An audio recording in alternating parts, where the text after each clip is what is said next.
Bonsoir et bienvenue.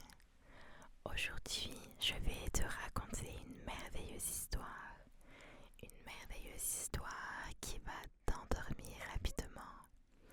Tu connais peut-être cette histoire, mais je veux que tu l'écoutes aussi de ma part. Il était une fois un homme qui avait 3 fils.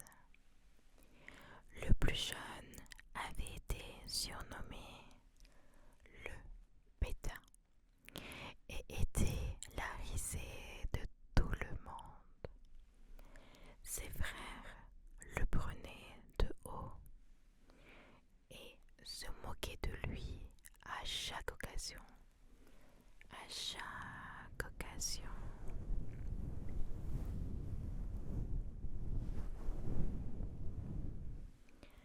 Un jour, le plus grand des fils s'apprêta à aller dans la forêt pour abattre des arbres. Avant qu'il ne parte, sa mère lui prépara une délicieuse galette aux œufs et ajouta une bouteille de vin pour qu'il ne souffre ni de faim ni de soif.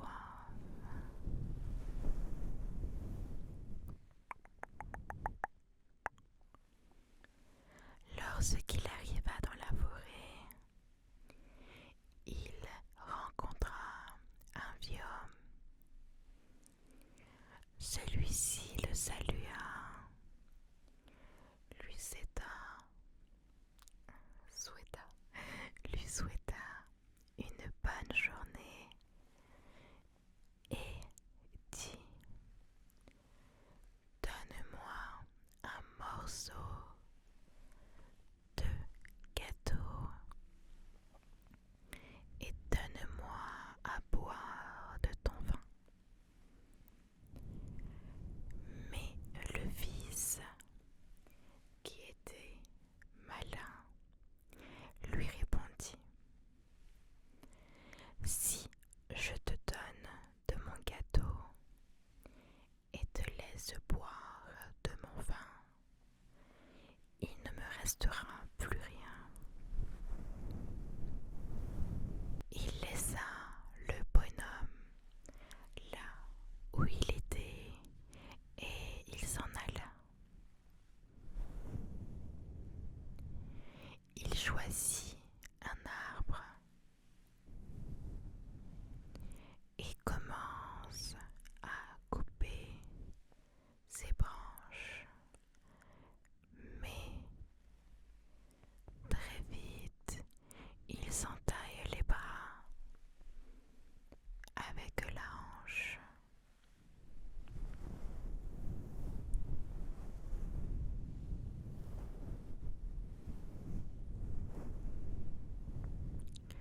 Il se dépêche de rentrer à la maison pour se faire soigner. Ce qui était arrivé n'était pas le fait du hasard, c'était l'œuvre de cet homme.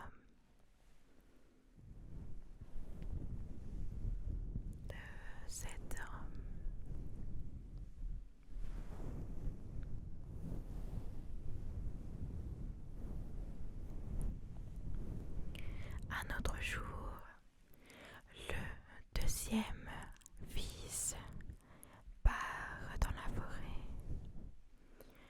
Lui aussi avait reçu de sa mère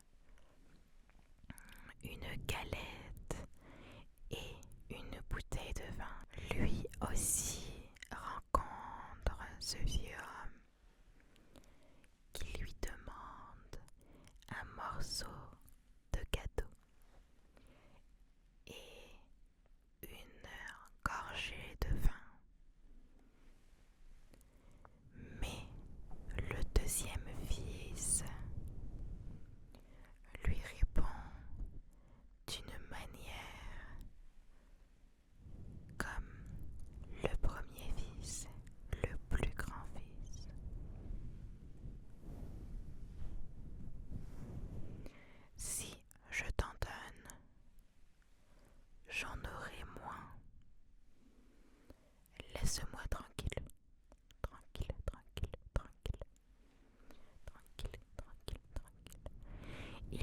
refuse donc la demande de ce vieux homme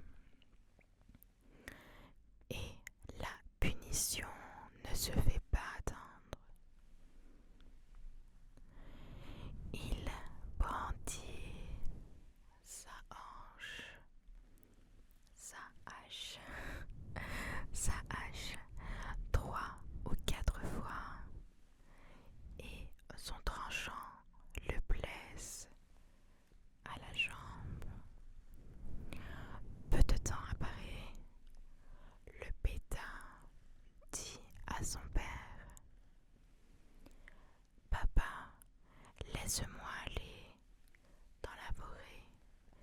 Moi aussi, je voudrais abattre des arbres.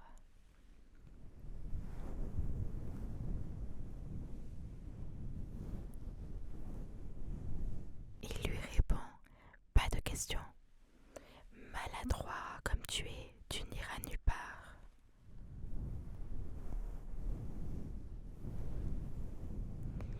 Mais le bêta insiste et son père finit par céder.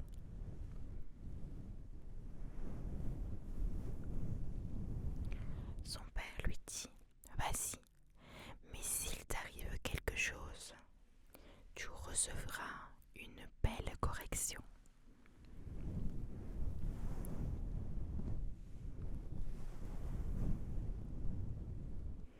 Sa mère lui donne une galette faite d'une pâte préparée à l'eau et cuite,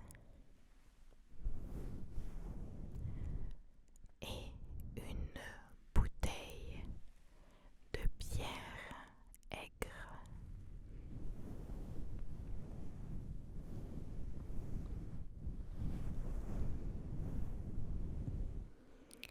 Le bêta arrive dans la forêt et rencontre ce vieux homme. Ce vieil homme lui dit bonjour et lui pose la même question. Donne-moi un morceau de ton gâteau et laisse-moi boire de ton vin. J'ai faim et soif.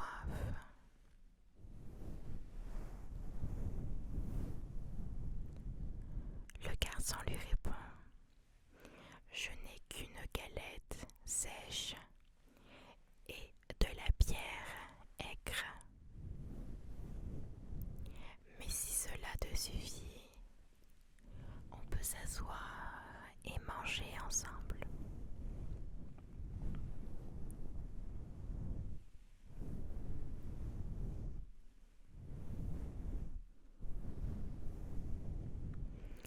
Ils s'assirent et le bêta sort la galette qui soudain se transforme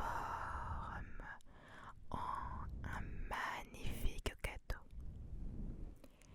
et un vin à la place de la bière aigre. Du bon vin à la place de la bière aigre, ce serait mieux à dire. Alors, ils mangent ensemble et ils boivent ensemble.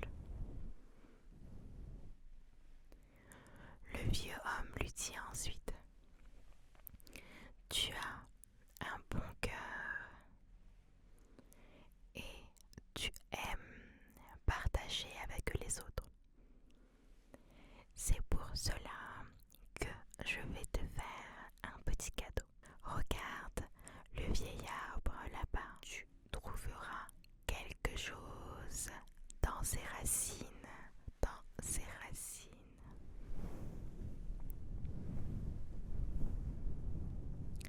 Le vieil homme lui dit au revoir et il disparaît d'un coup.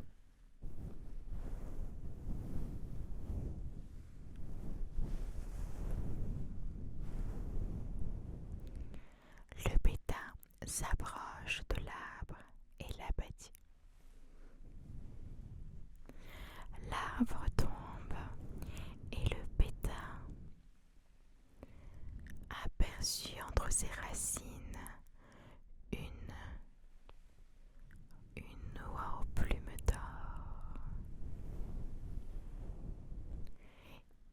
sort, la prend et va avec elle dans une auberge pour y passer la nuit.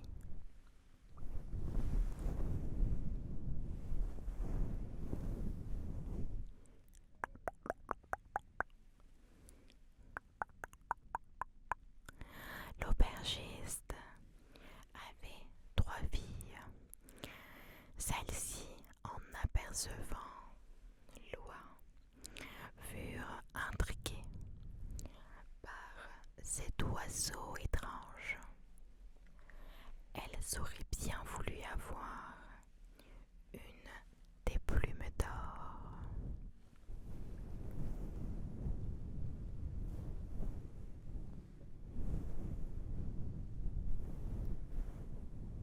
La plus grande de ses filles dit: je trouverai bien une occasion de lui en arracher une. Et lorsque le bêta sort de la salle, elle attrape Loi par une aile. Mais sa main reste collée. L'aile et lui fut impossible de la détacher. La deuxième fille arrive, car elle aussi voulait avoir une plume d'or. Mais dès qu'elle touche sa sœur, elle reste collée aussi. Elle reste collée aussi.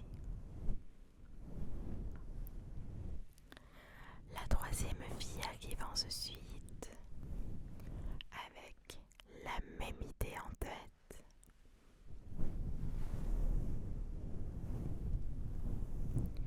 Ses sœurs lui disent: ne viens pas ici, que Dieu t'en garde. Arrête-toi, arrête-toi. Ses sœurs crient. Mais cette fille ne comprend pas pourquoi elle devrait ne pas se rapprocher.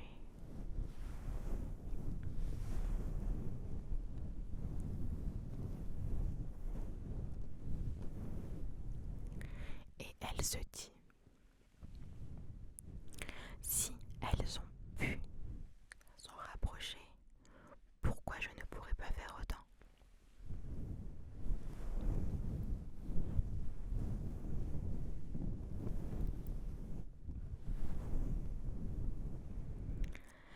Elle s'avance et dès qu'elle touche sa sœur, elle reste collée aussi. Elle reste collée à sa sœur.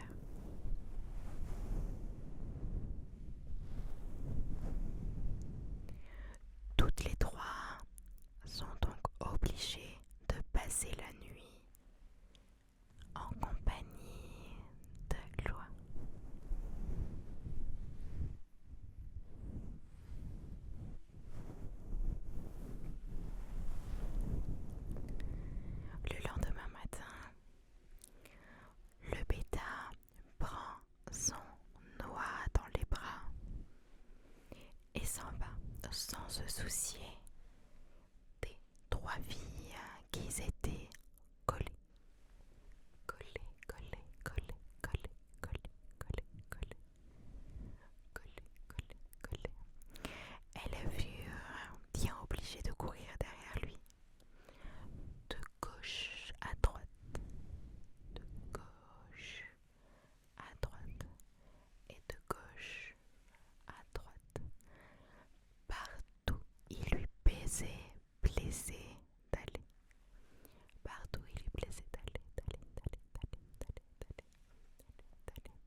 s'approcha de lui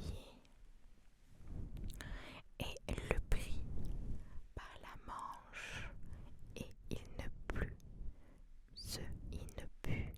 plus se détacher. Se détacher, détacher, détacher. Donc, tous les 5 couraient ainsi, les uns derrière les autres. Lorsqu'ils rencontrent 2 paysans avec des pêches qui rentraient des champs,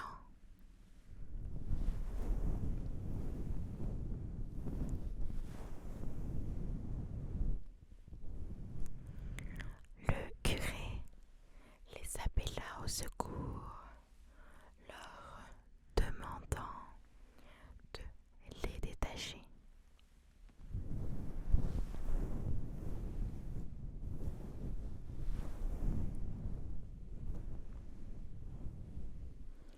Mais à peine leur avoir dit, ils touchent le curé, et donc les 2 paysans sont collés à leur tour. Ils étaient maintenant 7 à courir derrière le pétard avec son noix dans les bras, dans les bras, dans les bras, dans les bras, dans les bras.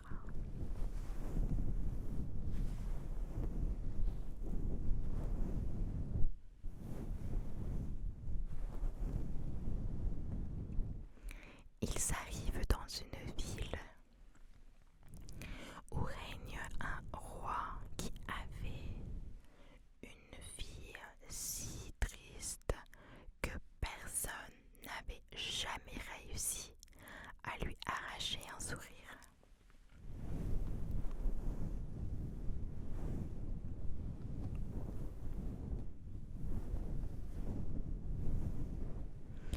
Le roi proclama donc qu'il donnerait sa fille celui qui réussira à la faire rire. Le bêta la prit, et aussitôt il se dirigea au palais avec son noix et toute sa suite.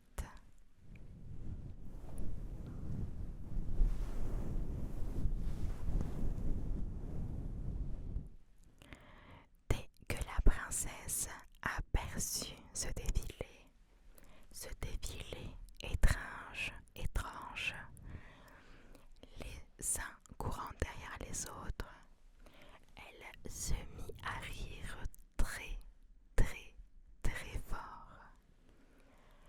Le pétard réclama aussitôt le mariage, mais le roi n'avait pas envie d'un tel gendre.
monsieur, lui dit le monsieur très triste, lui dit: j'ai grand soif et je n'arrive pas à l'étancher. Je ne supporte pas l'eau. J'ai bu énormément d'eau, mais ce sera seulement du vin qui pourra m'aider, qui pourra m'aider.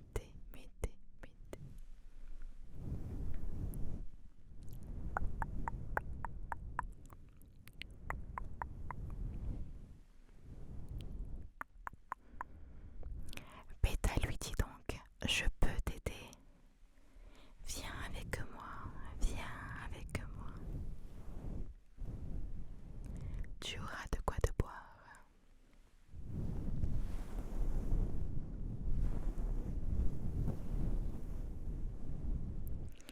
Il le conduit dans la cave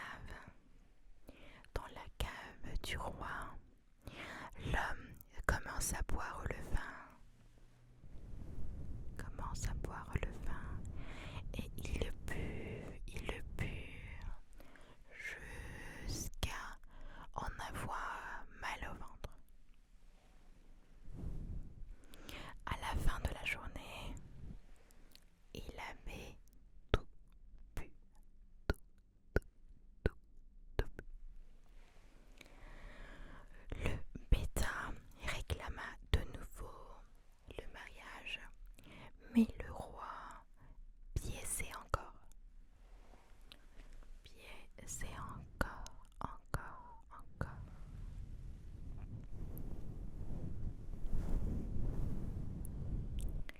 Il lui demande encore une chose, car le nom de cet jeune homme est la bêta, et il voudrait pas que ce soit son gendre, donc un gendre d'un roi. Il lui propose donc une nouvelle épreuve. Le bêta devrait d'abord lui amener un homme capable de manger une montagne de pain. Le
ce bateau qui navigue aussi bien sur l'eau que sur la terre.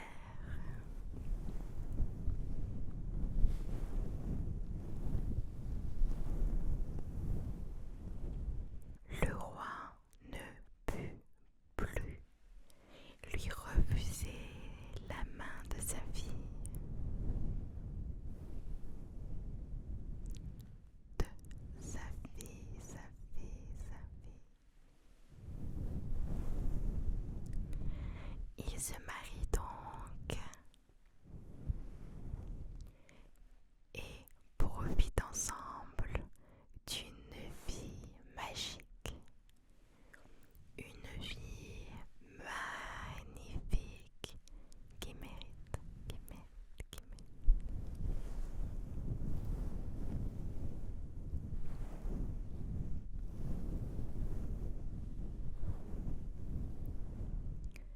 Est-ce que l'histoire t'a plu? Est-ce que tu t'es endormi? Ou est-ce que tu